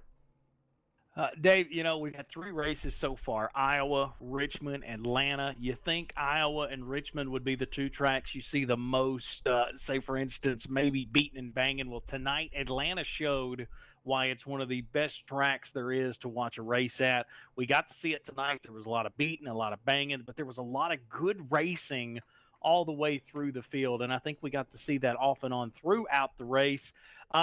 If you like what you see in the first 3 races, I would be right back here next Sunday night, because we're getting ready to turn left and turn right with these RFC NEXTGEN Light Electric Company ARCA Menard cars. That we are, and I do want to take a brief moment to thank our good buddy Travis Smith coming with us here to Atlanta Motor Speedway, plugging in for the pit race reporter. Maybe we can get him somewhere in the middle of the track next week, because pit road is going to be probably a scarce place at Laguna Seca. So we'll see if we can't get you a plane ticket, Travis, and get you involved out there at Laguna Seca. You got any final thoughts before we head into the finishing order? That sounds good, guys. I'll make the trip out there with you. Y'all get me hooked up and get me a stand to sit on. As I'm making my way back here by Victory Lane now, you can hear them still celebrating in the background. Making my way down to try to catch a word with the 33 car, see what happened with that loose wheel, and as he comes out of the infield care center. If we can't get him on here before we go off, I'll try to get a word with him and send it out as soon as I can. All right. Well, you handle that side of things, and we'll handle the official business as we get to your starting. Well, we're starting the end of the race credits. There you go. What do you think about that? So you thought I messed up, which I did, but I didn't, because even when I'm wrong, I'm still right. Just saying. Anyways, your finishing order for tonight's Southern Conservation Trust 100. Chris Berg walks away with the race win. The 67 goes back to victory lane, stepping back on the track after a 1-week suspension. Hats off to that 67 and his crew. Coming in second, the 88 of Katie Osmond. Third place, the 93 of Thomas Quattlebaum Jr. And in fourth, the 77 of Lance Yancey. Fifth place will be Rick Reinert. Sixth, the 80 of Brian Littleton. Travis Pryor with a great recovery, bringing his O2 machine back up in the top 10. Gonna finish in the 7th spot. The 94 of Joshua Caldo will come in 8th, and in 9th, the 76 of Chuck Mobley. Rounding out your top 10 here tonight, the 82 of Tyler Hilton. It was Roy Hyde coming in the 11th spot in the 00. Chris Mefford, after that late pit stop, dropped him all the way back to 12th. Couldn't recover from that. He was in the 84 car in 12th. Ray Radford, who had a really good, solid showing tonight, finished up 13th in the 47 car. Adam Novak in the 44. He came in 14th. Rounding out the top 15, it was the 34 of Doug Wasaki. Brian Maskill Jr. in the 33 machine came in 16th. Ryan Ewing, the number 13, rallied to 17th. 18th went to Eric Blunt, the number 6 car. Steve Baker, already a winner this season in the 55 car, led a lot of laps early in this race. He finished in the 19th spot, final car on the lead lap. And Gordon Larson Jr. in the 01 was the first car 1 lap down. He finished in 20th. And in 21st here tonight, the 57 of Damon Cox. 22nd, Jimmy Hetrick. Dustin Ping will end in the 23rd spot. 24th, Derek Robinson. Justin Walters out of the 946 Design Stables gonna walk away with the 25th spot. 26th will be David Schmidt Jr. 27th, Cody Terry. Michael Massengill in his 4 machine coming home in 28th. 29th position will go to the 98 of Thomas Light. And rounding out your top 30 after multiple incidents in trouble, tough break for that 10 machine of Melvin Young. 31st went to Kendall Levron. He had a really good car early in the night, didn't finish it. 32nd was Brian Snare. Travis Arthur came in 33rd. Troy Radford, who had an early accident in this race here in Atlanta after having a strong car, came in 35th. 34th, rather. 35th was Ryan Wilson. And rounding out the 36 car field, it was Brandon Combs. Had trouble on that very first caution of the event. He found himself rounding out the field in the 36th spot. And that wraps up the finishing order here from Atlanta. That doesn't just wrap up the finishing order, that wraps up all the great coverage here from Atlanta Motor Speedway, live on the Turn 3 Racing Network. From myself, Darkside Dave, in the Turn 3 Cave, here with my good buddy Cody Early and our great friend down there, pit reporter Travis Smith. Do want to say thank you for joining us each and every time you do here on the Turn 3 Racing Network. If you haven't given these drivers a thumbs up yet, go ahead and hit a like, click subscribe, smash the bell over there on the right hand side, get notified anytime we go live. And until next time, my friends, stay safe, stay loved. We'll catch up with you next time here on the Turn 3 Racing Network.